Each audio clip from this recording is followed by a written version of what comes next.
Okay, ngayong hapon po gagawa tayo ng isang dessert na ang tawag po nito ay macaroons. Pero ito po ay Filipino style. Normally po ang macaroons is actually originated from France. Ito yung tinatawag nilang French macaroons. Pero itong gagawin po natin is coconut macaroons Filipino style. Nagaya ko po itong recipe na to sa mami ko. So ito po mga ingredients natin. 4 cups of desiccated coconut. 1/2 cup of flour, 2 cups sugar, and 1 can of condensed milk, 1/2 cup of butter melted, and 2 tablespoons of vanilla extract, and 4 eggs. And ang next step po natin, ituturo ko po sa inyo kung paano natin paghalu-haluin ang ating macaroons. Okay, so ito na po, hahaluin po natin ang mga ingredients natin. Una po natin gagawin is yung butter. I-cream po natin yung butter. Remember po itong butter natin, melted na po ito, okay? Next step, ilalagay po natin ang sugar. Okay? Imimix po natin ang sugar at saka ang melted butter together. Ganyan lang po. Okay? So, ipapatong ko na dyan. Imimix lang natin. Okay? Huwag po kayong matakot mag-mix. Napakadali po ang pag-mix ng butter with sugar. Ngayon, next step po natin ito, pag medyo, alam nyo na cream nyo na po ang butter at ang sugar, ang next po natin na ingredient na ihahalo dito is ang ating eggs. Okay?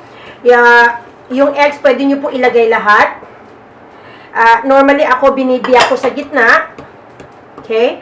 One direction lang po ang pagmimix natin. I mean, I think it's better na isang direction lang po ang pagmimix natin yan. Sugar, butter, and at saka yung eggs. Pagkatapos nito, pwede na po natin i-mix yung condensed milk natin. Again, one direction lang po talaga tayo. Lagi ko po nire-recommend na pag nagbe-bake tayo, one direction tayo lagi. Pwede po kayo gumamit ng hand mixer. Pero ako, mas preference ko po yung talagang ako ang nagmi-mix. Kasi the reason is, homemade po kasi ito. I know marami din naman gumagawa ng homemade na macaroons na gumagamit talaga ng hand mixer. Ako po, mas, as I've said, mas preference ko po talaga yung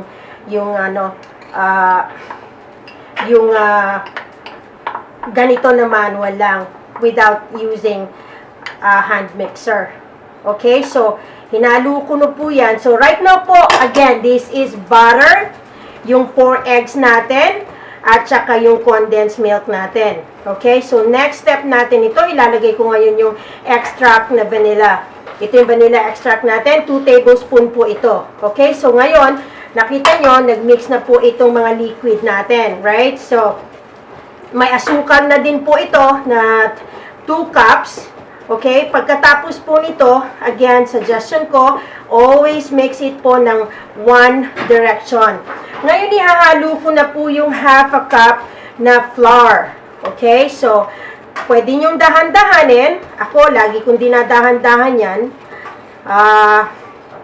Kasi mas nami-mix nyong maigi kung dahan-dahan po ang pagmi-mix. So, yan. Yan po yung flour natin. Okay? So, the flour is done.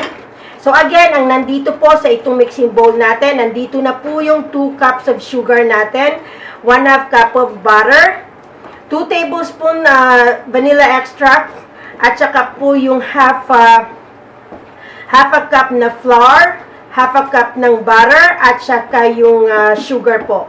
Ngayon, nakikita ninyo po, mix na po yan. Nandito na rin po yung isang latang condensed milk natin. Okay? So, ang next nito, pwede na po natin ihalo yung desiccated coconut natin. Ito talaga ang main ingredient po ng macaroons natin. Okay? Ginagawa ko po, dinadahan-dahan ko po yan. Hindi ko minimix lahat na isang beses. Okay? So, ganyan. Alright? So, mimix ko na naman. Again, one direction lang po talaga tayo. Okay? Tandaan nyo po, matamis po ito, pero paborito to ng mga bata. At ito, hindi ito nasisira kaagad. Kung ilalagay nyo lang po ito sa fridge, pwede po itong pang merienda ng mga anak ninyo. Normally, sa amin po, naglalast ito ng mga 2 linggo. Ngayon, papakita ko po sa inyo kung paano natin i-bake ng individual kung paano natin ilagay sa tray. So, ayan. Lalagay ko na po lahat. Medyo tapos na tayo. So, nakikita nyo po magiging malapot masyado yan. Okay? Ang sikreto lang po sa ingredient na to na ginawa ko ngayon is may flour po ito. Kasi kung pure na macaroons naman na may coconut, desiccated coconut, parang hindi masyado na-appreciate ng mga anak namin na parang hindi siya cake. Mas gusto ng mga anak ko kasi yung natitikman nila na it tastes like a cake though it's a pastry. So, ayan po ang mixture ng macaroons natin. Ngayon, ituturo ko po sa inyo kung paano po natin ngayon ilalagay sa baking tin. So, ito na po, ituturo ko na po sa inyo kung paano po natin i-bake ang ating coconut macaroons. Filipino style po ito. But, tandaan nyo po na yung oven natin, kailangan po i-preheat natin ng 350 degrees po at least 10 minutes. Ito pong baking time natin, probably about 15 to 25 minutes po. Okay? So, depende po sa laki po ng baking tin ninyo. Ito po yung baking tin na gagamitin natin. Okay? Tandaan nyo po, kailangan i-baste muna natin, mag-basting muna ng oil para po hindi dumikit yung ating paper cups. Okay? So, pagkatapos po niyan, pwede na po natin lagyan ng paper cups itong molder natin. Okay? Ang ginagawa ko po, ang ginagamit ko is itong teaspoon. I mean, 1 tablespoon. Yan ang measuring ko po. Kasi ito, aalsa pa kasi ito eh. So, ito ang ginagamit ko pag nilalagyan ko na po ng ito na binibake ko na. Para siguradong pag nagluto siya, pantay-pantay silang lahat. Okay, so, ito na po. So, ibibake na po natin, papasok natin sa oven, nag-preheat na po ako ng oven. Mamaya ipapakita ko po sa inyo ang ating finished product. For the meantime po, maraming salamat sa inyong panonood sa aming YouTube channel. Sana po mag-subscribe kayo sa aming channel.